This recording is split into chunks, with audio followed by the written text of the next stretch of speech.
It was an ordinary night when my life changed forever. I was hiking alone in the mountains, searching for some rare herbs for my collection. The air was fresh and the sky was filled with bright stars. Everything felt peaceful. But then I noticed a strange blue light pulsing behind a cluster of rocks. Curiosity took over and I walked closer. The ground trembled beneath my feet.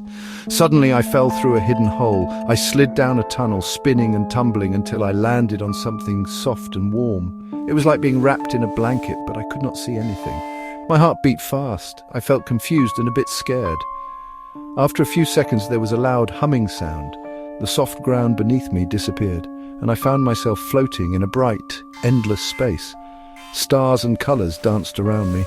I reached out, but my hands touched nothing. I was moving faster than I ever thought possible, pulled by an invisible force. My mind raced with questions. Where was I going? What had happened to the mountain? All I could do was wait and hope for the best. I closed my eyes, trying to stay calm. When I opened them again, a giant planet with glowing rings was right in front of me. I landed gently on soft, purple grass that felt like silk. The sky above was not blue, but a deep gold. 2 suns shone in the sky, casting long shadows across the field. The air smelled sweet and sharp, like a mix of flowers and electricity. My head spun as I tried to make sense of it all. In the distance, I saw tall, shining structures that looked like glass trees. Lights blinked inside them, moving up and down like fireflies in a jar. The ground hummed softly with every step I took. I heard melodic sounds, like music carried by the wind. Everything felt alive, as if the whole planet was breathing with me. As I walked toward the city, I noticed strange shapes moving around. They were the planet's people, tall, thin, and shimmering with faint blue light. They did not walk, but floated above the ground, gliding smoothly between the glass trees. Their eyes were bright and kind, filled with curiosity. I felt nervous, but also excited. The closer I got, the more I realized how different this place was from Earth, yet there was a feeling of peace all around me. I wanted to learn more about this world and its mysterious people. The people welcomed me with gentle gestures and soft voices. They spoke in musical tones, but somehow I understood their words in my mind. They called themselves the Lumeri. Their homes were grown from crystal seeds, shaped by light and sound. Each house sparkled, changing colors with every passing hour. Inside their homes, I saw floating furniture and walls that glowed with patterns like the night sky.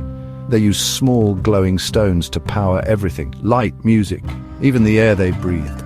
I watched as they touched the stones to make new shapes, tools, and even food. Their technology was alive, growing and changing with their needs. The Lumeri showed me their inventions. They had machines that could heal with beams of gentle light. There were gardens floating in the air where plants grew without soil. Their transportation was silent and smooth. Crystal pods that hovered above the ground, guided by thought and song. I was amazed by how natural and clean everything was. Everywhere I looked, I saw harmony between nature and technology. The Lumeri lived without fear or anger. They valued learning, kindness, and sharing. I felt lucky to witness their way of life. As days passed, I learned more about the Lumeri's secrets. Their power came from understanding the world around them. They believed all things were connected by light and thought. They taught me how to listen to the music of the planet and to feel the energy in every living thing. I realized how much I took for granted back on Earth. I felt wonder every moment, but also deep confusion. How could a world like this exist so far from home? The Lumeri told me about other civilizations, each with their own ways of living. They had seen many travelers like me, lost and amazed. They always shared their wisdom before sending guests back to their worlds. Before I left, the Lumeri gave me a small glowing stone. Remember, all things are possible if you believe in connection, they said. Their words stayed with me as I floated once more through the star-filled tunnel heading back to Earth. When I woke up on the mountain, the world felt new. I saw the stars above with different eyes. I knew the universe was bigger and more mysterious than I ever imagined. My accidental journey taught me to stay curious, to care for our planet, and to always believe in the impossible.